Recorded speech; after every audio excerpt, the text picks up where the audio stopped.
Assalamu alaikum. Welcome to the another class of class 8.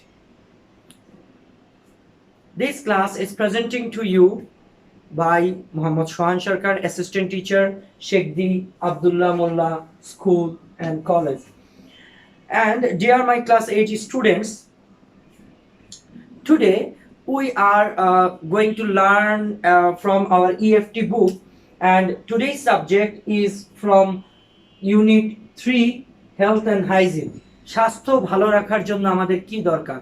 Health is the condition of body and mind. দেহ এবং মনের যে অবস্থা, এটাই হচ্ছে আমাদের হেলথ।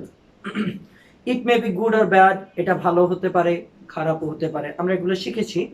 তো আজকে আমাদের মন ভালো রাখার জন্য আসলে যেটা দরকার সেটাই হচ্ছে আমাদের জন্য খুবই গুরুত্বপূর্ণ বিষয়। এটাকে আমাদের মেনটেন করতে হবে। তো এইটার জন্য আলেকজান্ডার পোপ নামক একজন কবি, ইংলিশ লিটারেচারের একজন খুবই স্ট্রং বা পাওয়ারফুল একজন কবি, উনি ওডি টু অ্যান সলিটিউড এইটা তিনি লিখেছেন। এইটা সম্পর্কে আমরা পড়বো ইনশাল্লাহ। এইটার লিখেছেন যিনি, তার নাম হচ্ছেন আলেকজান্ডার পোপ। এখানে একটা ছবি নিশ্চয়ই দেখতে পাচ্ছ। দেখো, আলেকজান্ডার পোপ 1688 সালে 21 মে জন্মগ্রহণ করে 1744 সালের 30 মে মারা গেছেন। এই আলেকজান্ডার পোপ ইজ সিন, দেখা যায়, as one of the greatest English poets and the foremost poet of the early 18th century। 1800 শতাব্দীর দিকে যেসব খুব স্ট্রং বা পাওয়ারফুল কবি ছিলেন তাদের মধ্যে তিনি অন্যতম, এবং তিনি ইংলিশ লিটারেচারের অল টাইম গ্রেটেস্ট পোয়েটদের মধ্যে একজন। He is the best known for satirical and destructive poetry, discursive poetry. তিনি এই স্যাটারিক্যাল মানে মানুষের উপহাস করা, অ্যান্ড ডিসকার্সিভ এবং কোন একটা বিষয় নিয়ে খুব গভীরভাবে চিন্তা করার জন্য যে পোয়েটগুলো আছে, সেই পোয়েট্রিগুলো লেখার জন্য ওনাকে খুবই বেস্ট নোন, ওনাকে এই বিষয়েই জানা যায়। এর মধ্যে কি কি আছে দেখো, the rape of the lock. The rape of the lock, lock মানে কি? তালা। তালাকে কিভাবে রেপ বা খারাপ ব্যবহার করা হয়েছে, এই জিনিসটা আসলে একটা মেয়ের খোপার বাঁধন কেটে দেওয়া নিয়ে ওই সময়কার যেই ইংলিশ যে কি বলে সমাজ ব্যবস্থা ছিল সেইটার উপরে লেখা। তারপরে দ্য ডানকিয়ান, এটা একজন ব্যক্তির উপরে। The essay to on criticism, এই ক্রিটিসিজমের উপরে উনি একটা অ্যাসে লিখেছিলেন। And for the translation of Homer, Homer হচ্ছে ইংলিশ লিটারেচারের একটা মহাকাব্য, সেই মহাকাব্য বা ইংরেজি বা মহাকাব্য, সেটার উপরে ইপিক সে ট্রান্সলেট করেছিল ইংলিশে। এখন আমরা যেটা পড়বো সেটা হচ্ছে ওডি টু অ্যান সলিটিউড। এই সলিটিউডের ওডি বা যেই দিক, সেই দিকগুলো নিয়ে আলোচনা করব। দেখো, happy the man whose wish and care a few paternal acres bound, content to breathe his native air in his own ground। দেখো কি আছে, হ্যাপি দ্য ম্যান, ওই মানুষটাই সুখী, ওই মানুষটাই ভালো আছে। হুজ উইশ অ্যান্ড কেয়ার, যার উইশ, যার ইচ্ছা এবং যার দেখাশোনার জায়গাটা হচ্ছে ফিউ প্যারেন্টাল অ্যাকর্ডস বাউন্ড, যেটা সীমাবদ্ধ আছে কিসে? ফিউ প্যারেন্টাল অ্যাকর্ডসে, পিতামাতা থেকে প্রাপ্ত বা উত্তরাধিকার সূত্রে প্রাপ্ত যে পৈতৃক সম্পত্তি, কয়েক একর জায়গা, সেই জায়গাটায় দেখাশোনা করা বা সেই জায়গাটায় থাকার মাধ্যমে যদি সে একা একা থেকে খুশি থাকতে পারে, একা একজন ব্যক্তি থেকেও যদি খুশি থাকতে পারে, তাহলে সেই খুশি, সেই সুখী। কন্টেন্টেড টু ব্রেথ, কন্টেন্ট মানে হচ্ছে সন্তুষ্ট থাকা। কন্টেন্ট টু ব্রেথ মানে নিজের পৈতৃক নিবাসে বসে যদি কেউ মানে বুক ভরা নিঃশ্বাস নিতে পারে, ইন হিজ নেটিভ ইয়ার, তার ওই স্থানীয় ওই জায়গার বাতাসটা যদি সে নিতে পারে, ইন হিজ ওন গ্রাউন্ড, তার নিজের জমিতে দাঁড়িয়ে, তাহলেই সে সুখী। পরবর্তী অংশ দেখো, হুজ হার্ড উইথ মিল্ক, যার গবাদি পশুর পাল তাকে দুধ দিচ্ছে। মানে কি? গরু হইতে পারে, ছাগল হইতে পারে, দুম্বা হইতে পারে, এগুলো তাকে কি দিচ্ছে? দুধ দিচ্ছে। হুজ হার্ড উইথ মিল্ক, যার গবাদি পশুগুলো কি দিচ্ছে? দুধ দিচ্ছে। Whose field with bread, bread মানে কি? রুটি, কিন্তু এখানে ব্রেড মানে রুটি না, ব্রেড মানে এখানে দেখো ফিল্ড উইথ ব্রেড, ফিল্ড মানে কি মাঠ, এই মাঠের মধ্যে থেকে আমরা কি পাই, গম পাই, ধান পাই। এখানে রুটির জন্য কি দরকার, আমাদের গম দরকার। তার মানে এখানে কি বোঝাচ্ছে, যার মাঠ থেকে প্রচুর পরিমাণ গম আসতেছে।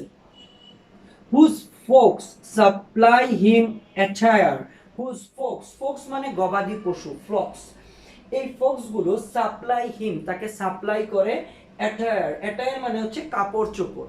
এখন এটা দ্বারা কি বুঝছো, দেখো কাপড় চোপড়ের জন্য আমাদের দরকার কি, পশম। এই পশমটা পাই হচ্ছে আমরা ভেড়া থেকে। তার মানে এখানে ফক্স বলতে গবাদি পশুর কোন প্রাণীটাকে বোঝানো হচ্ছে, ভেড়া, যার নিজস্ব কিছু ভেড়া আছে, ভেড়া থেকে সে লোম পায় সরি, এই লোম থেকে সে কি করে, কাপড় চোপড় তৈরি করতে পারে।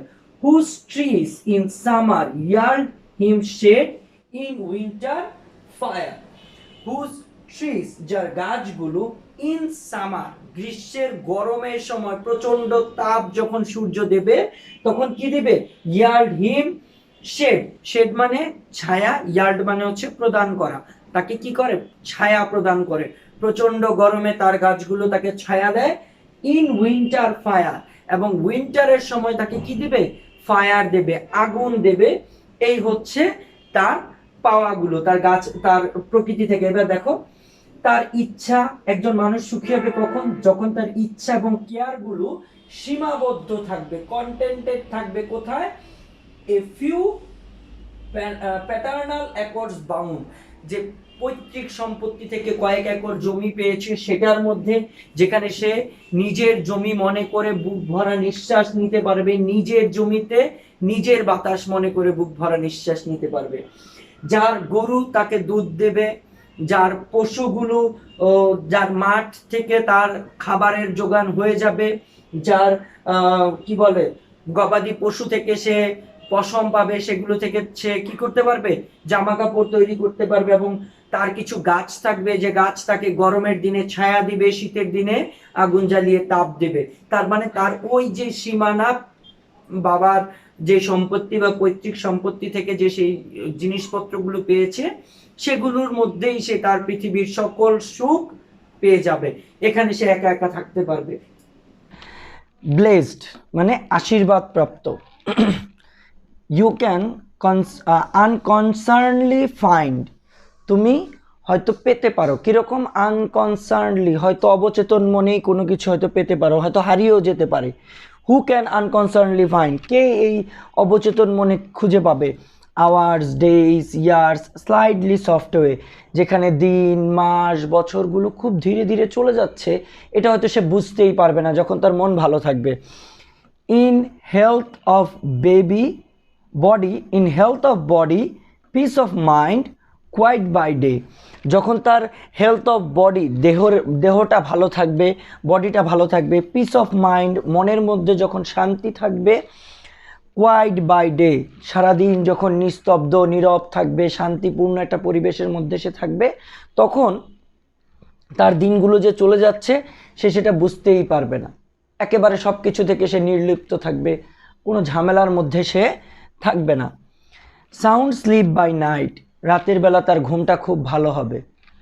Study and easy together mixed, study মানে পড়ালেখা, এখানে পড়ালেখা না, এখানে হচ্ছে জ্ঞান অর্জন করা, তার যে জ্ঞান অর্জন করার যে বিষয়টা, এবং ইজি, ইজ মানে কি, ইজ মানে হচ্ছে সব কিছু সহজ হয়ে যাবে তার কাছে, জ্ঞান অর্জন করা, সব কিছু থেকেই সে জ্ঞান অর্জন করতে থাকবে, তার সব কিছু সহজ মনে হবে। টুগেদার মিক্সড, এই দুইটা জিনিস খুব সহজ, একেবারে নরম মিক্সড হয়ে যাবে তার কাছে। সুইট রিক্রিয়েশন, এই দুইটা জিনিস তাকে কি করতে থাকবে, রিক্রিয়েশন, আনন্দ দিতে থাকবে, বিনোদন দিতে থাকবে। সুইট মজাদার, বিভিন্ন মজার মজার জিনিস সে শিখবে, মজাদার বিষয় সম্পর্কে সে জানবে, এভাবেই তার মধ্যে খুব ভালো লাগা কাজ করবে। অ্যান্ড ইনোসেন্স, খুব পবিত্রতা তার মধ্যে কাজ করবে, সব কিছুর মধ্যে সে সুন্দর পাবে। Which mostly does pleased with meditation, যেটা মেডিটেশন মানে ধীর স্থিরভাবে বসলে মানুষ যে মেডিটেশন করে, ধীর স্থিরভাবে বসে এক মনে এক ধ্যানে কোনো কিছু ছাড়া, চিন্তা ছাড়া বসে থাকা, এই জিনিসটাই তার মধ্যে তখন কাজ করবে। দাস, এইভাবে, লেট মি লিভ, এইভাবেই আমাকে থাকতে দাও, বাঁচতে দাও।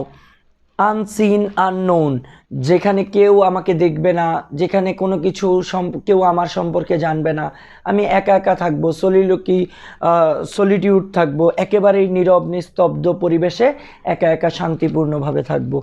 দাস, এভাবে আনলিমিটেডলি লেট মি ডাই, আনলিমিটেডলি মানে হচ্ছে শোক না করা, দুঃখ না করা, এই অবস্থায় ভেবে এইভাবেই যেন আমি মারা যাই, আমার মারা যাওয়ার পরেও যেন কেউ দুঃখ না করে, অথবা আমার মারা যাওয়া নিয়ে আমার জীবন নিয়েও যেন আমি কখনো দুঃখ না করি।